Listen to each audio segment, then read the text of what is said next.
Bob, there's no better man for me to talk about with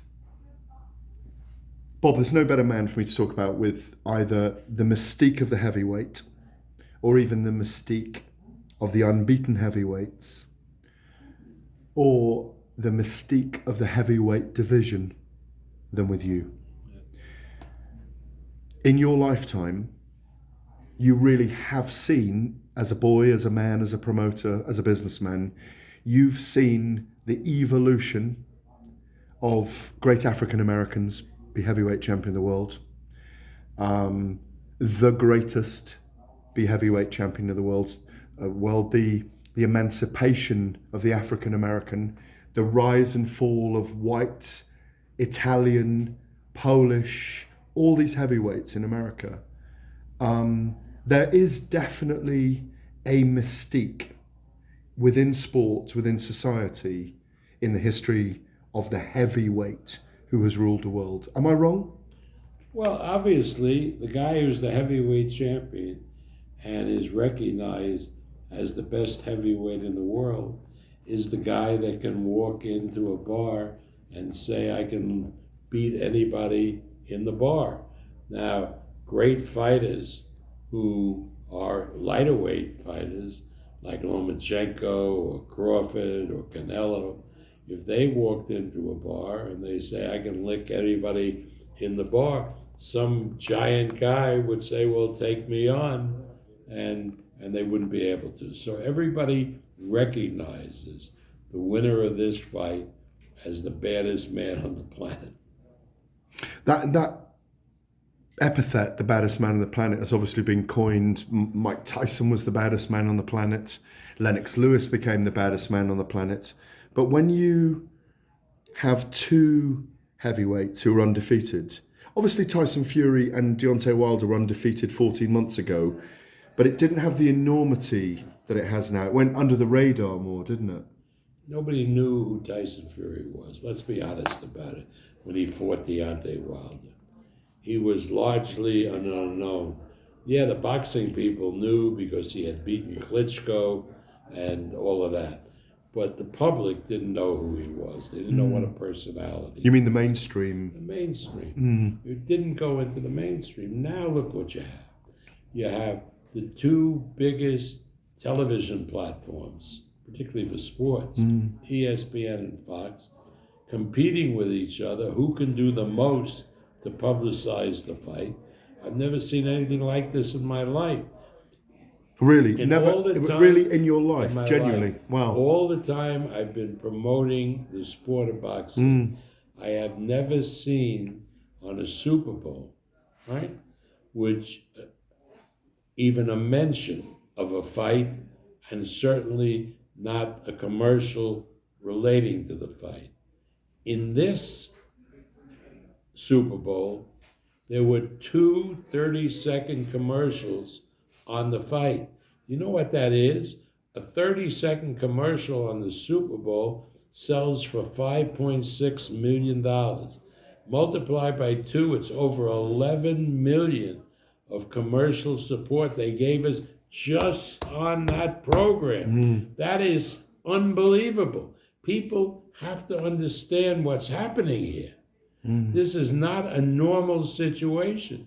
You will see, starting Wednesday, the teams, different teams from ESPN and Fox, all their programs are originating here in Las Vegas.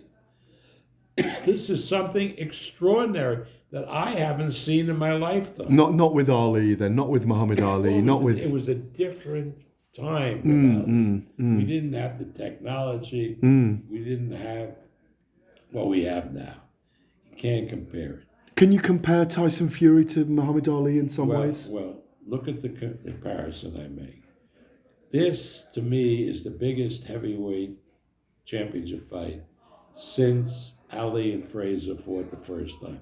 And look at the similarity. Since the fight of the century in 71, yeah? Right. Now you had Ali, who was claimed to be the linear champion. He had been the heavyweight champion. They had stripped him of his title when he couldn't fight for 3.5 years. And he was undefeated and still in his prime.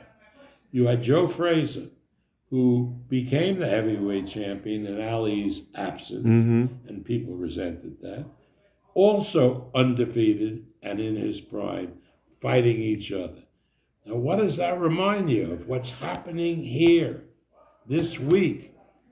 Tyson Fury playing the role of Muhammad Ali, stripped of his title for inactivity. I'm not saying it was wrong, but did. Still a lineage champion, undefeated, against Wilder, the WBC champion, who knocks everybody out, virtually everybody out. Tremendous puncher, also in his prime, undefeated. They each have only one blemish on their record, and that's a draw, but it was against each other. I mean, this is Ali Frazier almost 50 years later. Does it have the same resonance in style matchup as well? Have we got? I suppose we do. We have a boxer against a puncher, don't we?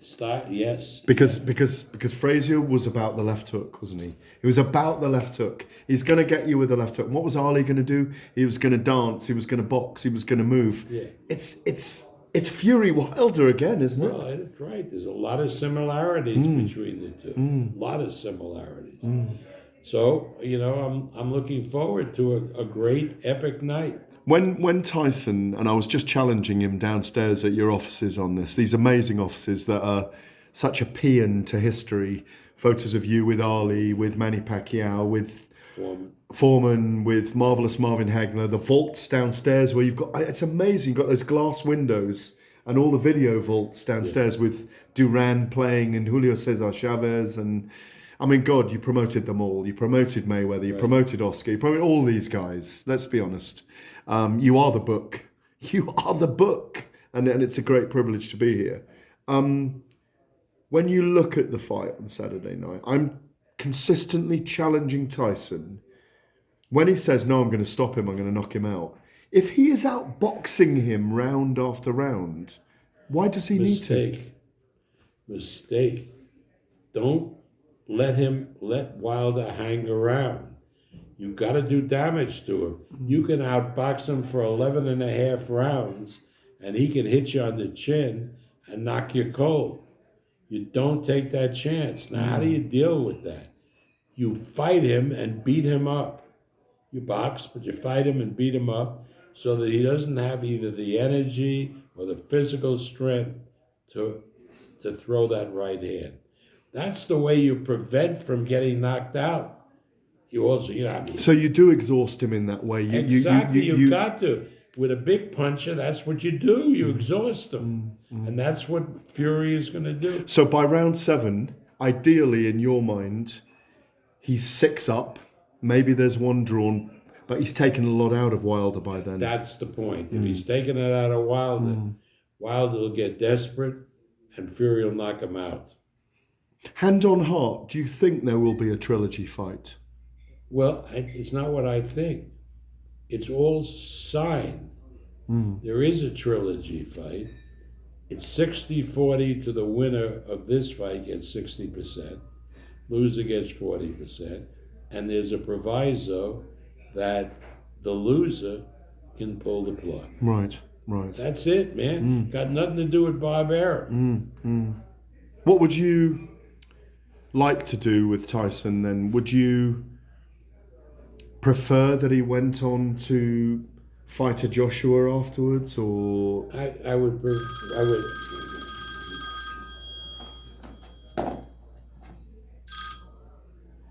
would like him to go on and fight a Pulev, because Joshua won't. Don't laugh. I'm not laughing at you. No, I'm laughing at your promotional nous. Right. Nothing more. Joshua is not an elite heavyweight. Anybody that gets beat by Andy Ruiz is not an elite heavyweight. Listen to me. Andy Ruiz is at best a better than average heavyweight. At best. He's nowhere near elite. If any fighter that got knocked out by Andy Ruiz, and I'll show you 38 Andy Ruiz fight where he couldn't knock out dishwashers. Anybody who got knocked out by Andy Ruiz is not an elite fighter. I don't look at Joshua as an elite fighter. I look at Tyson Fury as elite. I look at Deontay Wilder as elite. Not Joshua, not after the Ruiz fight. But there's a lot of money to be made in that fight, isn't there? Money is Between secondary. Fury and Joshua. Money is secondary. Okay. Again, the question then is, if that fight ever happens, where should it happen? And your view? What I would say it has to happen, number one, in the UK, or two, in the United States, and it would be an abortion and a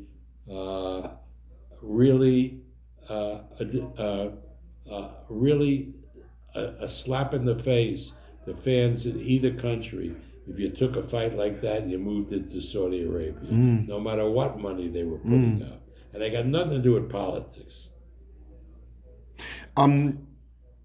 How interesting and how fascinating and how easy is it to be the promoter of a fighter like and a character and a personality like Tyson Fury? It's just as easy as it was to be Muhammad Ali's promoter, because you just have to tell a guy like Tyson Fury, just the way I would do with Ali, please be at this place or that place at a given time, and they would show up, and I would never tell them what to say or how to act.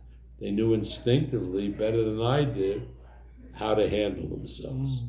So yeah, it's a pleasure. I don't have to write scripts like you do for some of the fighters, write storylines for them.